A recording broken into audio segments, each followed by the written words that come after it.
Nililinlang mo lamang kami. Kung si Emre ay naririto pa at namumuna sa Devas, sa palagay mo ba ay hayaan niyang narito kami? Hindi, pagkat wala na siyang magagawa dahil nagawa na naming matalo si Emre.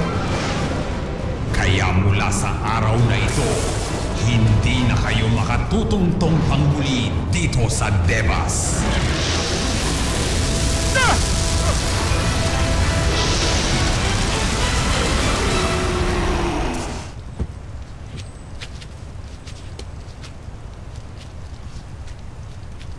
Nonong Imaw.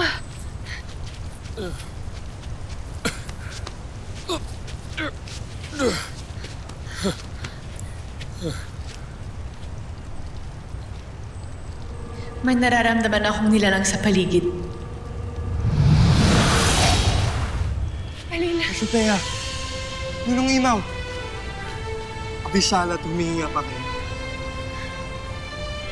Isang magandang pagpapala to. Khalil! Ikaw nga! Anong nangyari? Nakapasok na ba kami sa Devas? Hindi na kayo maaaring makapasok sa Devas. Pagkat ito ay nasakop na ni Ate. Sa tulong din ng isa pa. Sinong tumulong sa kanila?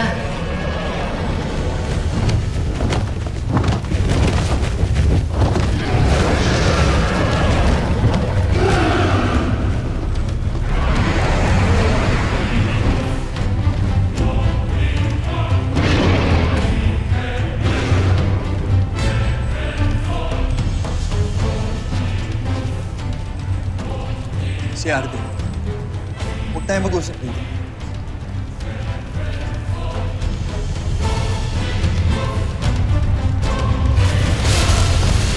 Malayo tayo sa Devas. Pwede na tayo mag-usap dito.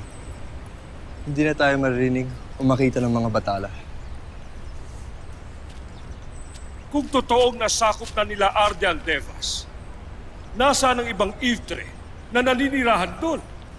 Nakakulong silang lahat. Hindi na sila makakalabas. Nakatakas lamang ako. Ikaw lang bang nakatakas? Hindi ko alam, Cassiopeia. Ang alam ko lang, ako lang nag-iisa dito ng ilan araw. At kung hindi ako makakabalik ng Devas agad, tuloy-tuloy mawawala na akin ni Ivtre.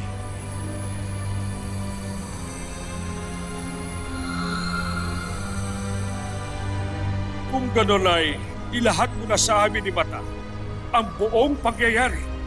Paano nila nagawang sakupin ang Devas at patalsikin si Emre? At sino ang tumulong kina Arte at Ether? Si Keros. Keros? Si Keros ang bathala ng galit, ng pagpaslang at ng pagkawasak. Isa siya sa 5 sinaunang bathala ng Encantadia. Ngunit siya'y itinaboy na nina Emre, Arte at Ether. Kaya natalo si Emre. Silang tatlo nagtulong-tulong laban sa kanya. Kaya rin pala hindi nagawa ni Emre na sakluluhan ng mga paslit na sinasanay ko sa isla. Pagkat may naganap rin palang hindi kaaya-aya sa Devas. Pinag-isipan nila ang kanilang pagsakop sa Lireo, pagkuha sa mga brilyante, at pagsugod sa isla at dito sa Devas. Pinagsabay-sabay nila ito nang sa ganon ay walang pumigil kina Avria sa kanilang ginawa laban kina Lyra.